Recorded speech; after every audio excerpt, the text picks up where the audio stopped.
all that crispiness, super tender and creamy on the inside, all those layers, and it's got a really cool look to it.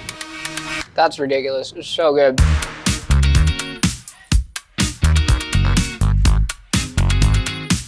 Here's a potato pave. You've probably had this at a fancy restaurant or it's blown up on your social feed.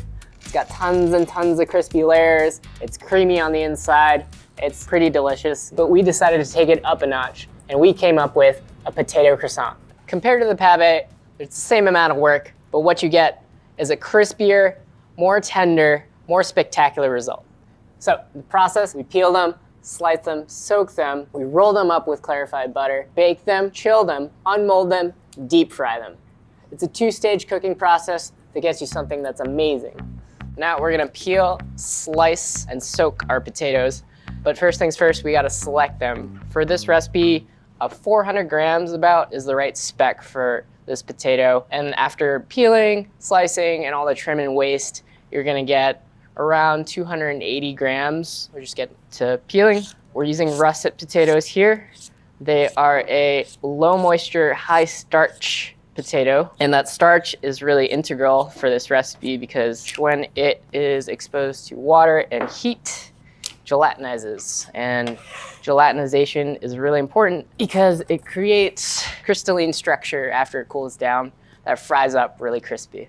So that's what we're looking for. For slicing, we are going to look for around 0.8 to 1 millimeters in thickness, slightly thinner than a credit card.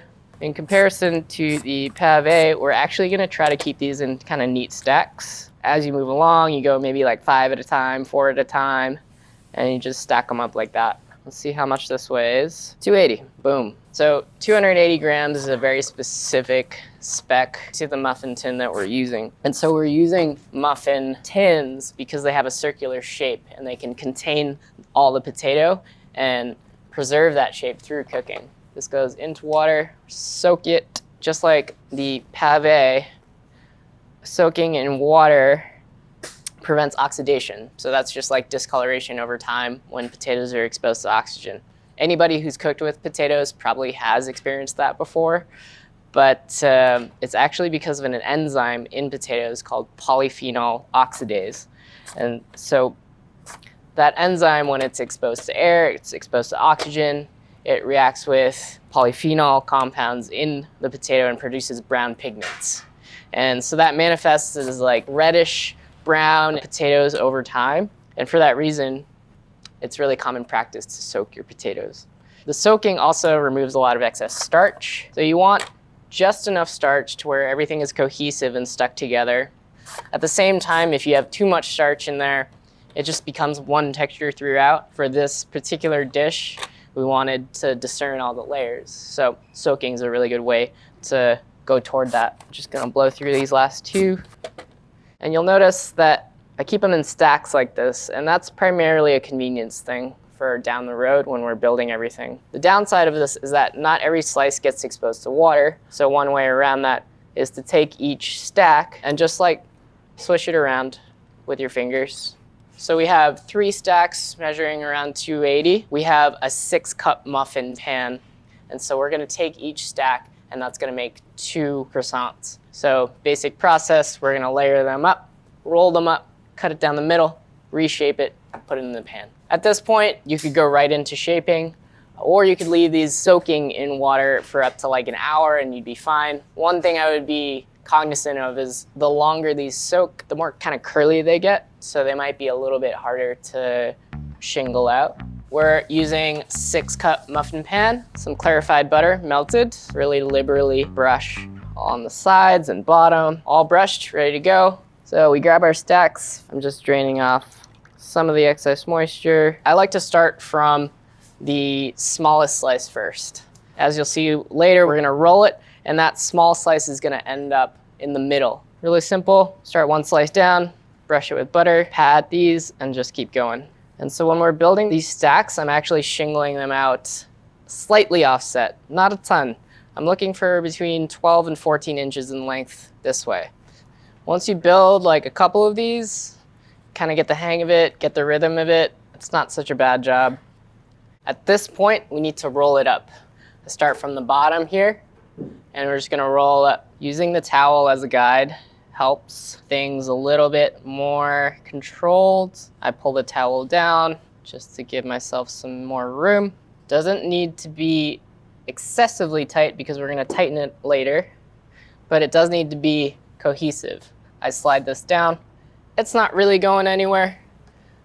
I get a sharp serrated knife.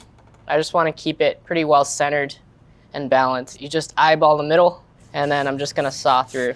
Being careful, that's okay if it unfurls. We're gonna get one half like that, and then we stitch back together and fall on the flat side, and we get two halves like that.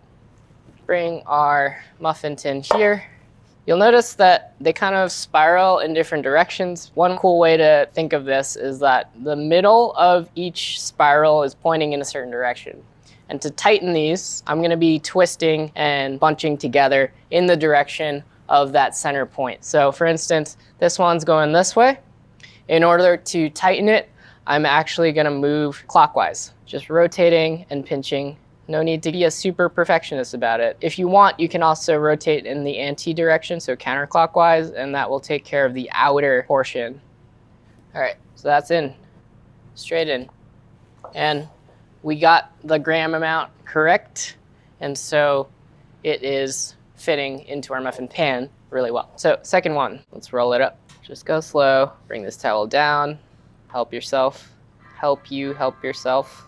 Even pressure down the middle, so it's not like squished one way or the other. Serrated knife, and then we're just gonna go eyeball down the middle. Nice even strokes. You get two halves. This one's flop down, this one's flop down. So I'm gonna rotate and just pinch, and it's gonna tighten up. It's gonna ball up. You can do this as much as you want.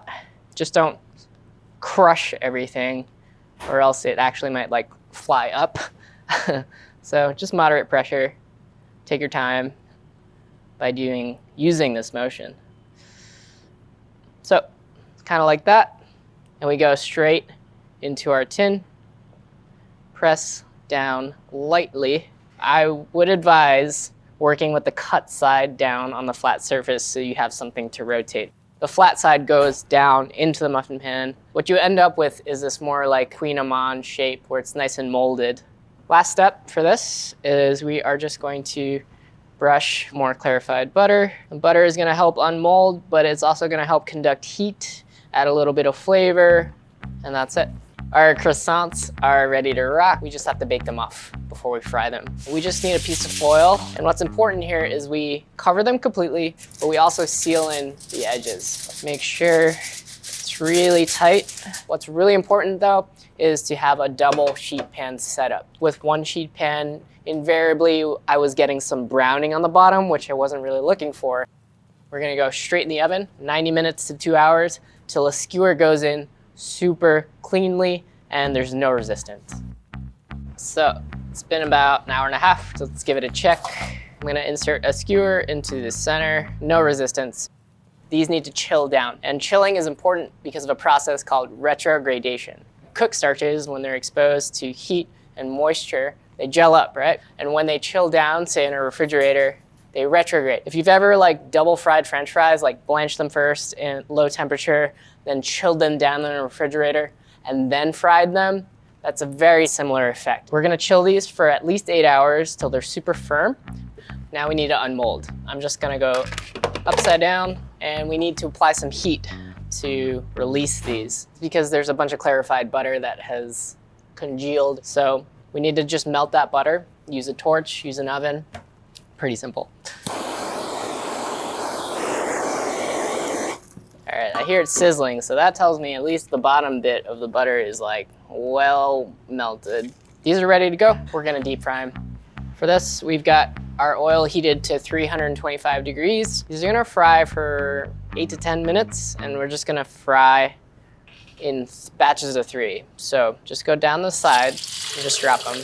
I'll keep the rest of these in the fridge chilling. I don't want the butter to get really, really soft or anything like that. The frying temp here is 325, which is lower than what some people might be used to. This is a much bigger object, So a lower frying temp is better here because by the time everything crisps up on the exterior, the interior is warmed through. If we're frying at like a higher temperature, the center might still be cold by the time everything is browned. So these are about there.